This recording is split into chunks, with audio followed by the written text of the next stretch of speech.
Welcome to The Explainer. So, picture this, a business empire that's so massive it stretches across the entire globe. And then, just like that, it all comes crashing down. That's the story we're diving into today, the fall of Tran Chi, a tycoon whose capture pulls back the curtain on a pretty wild world of alleged international crime. I mean, how do you even catch a global fugitive? Think about it. We're not talking about a simple car chase here. This is someone with, allegedly, billions of dollars at their disposal. It takes a whole lot more. We're talking precision, incredible coordination, and a massive international effort. And that is exactly what we're going to see in the case of Tran Chi. Okay, so here's how we're going to tackle this. First, we'll look at the capture itself, right in Cambodia. Then we'll dig into who this guy, Tran Chi, really is. After that, we'll unpack the huge web of allegations against him, see how this massive international takedown actually happened, and finally, what the fallout is and what's next. All right, so let's get right into it. The capture in Cambodia, this is really the end of the line for him.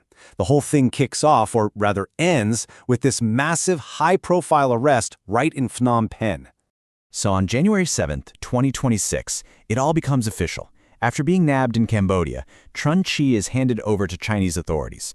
I mean, for a guy who is basically a global player, his world just got incredibly small, incredibly fast. And what's really interesting here is the timing.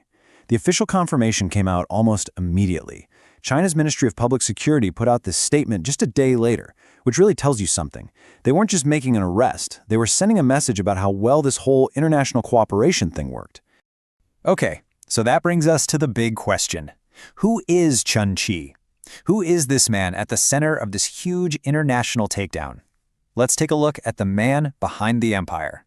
Well, on the surface, he was a huge deal. Tran Chi, a Chinese national, was the chairman of the Prince Group, a major conglomerate. He looked like the poster child for success. But, as you can probably guess, authorities believe there was a whole different story happening behind that shiny corporate facade. Right, so let's get into the nitty-gritty.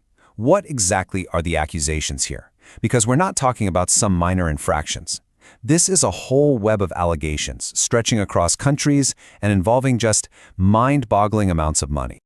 So, looking at the allegations from China, it's a pretty long list. They're talking about everything from organizing gambling and fraud to illegal business operations and, of course, hiding where all that illegal money came from.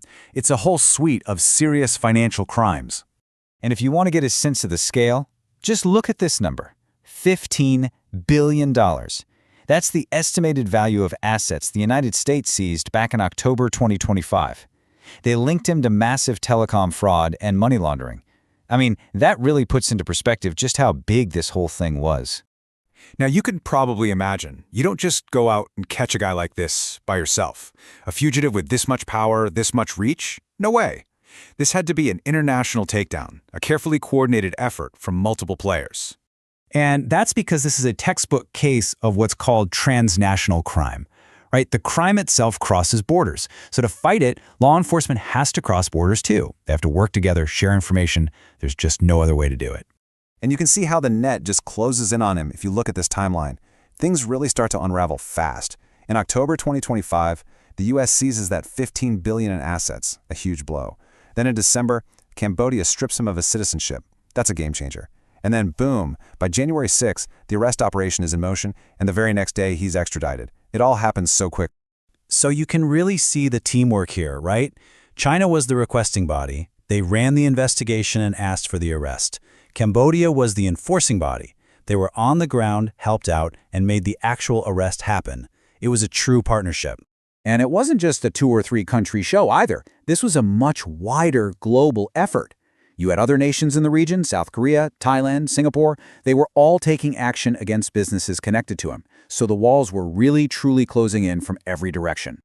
Okay, so they've got their main target. But what happens now?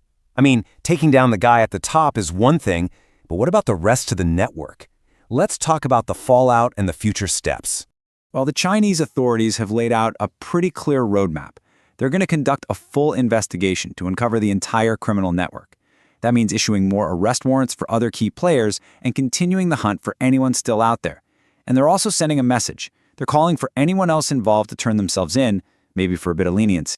So when you look at the whole operation, the takedown of Tran Chi really showcases this powerful model of international cooperation. You've got diplomacy, shared intelligence, and decisive coordinated action. And it leaves us with a really important question to think about.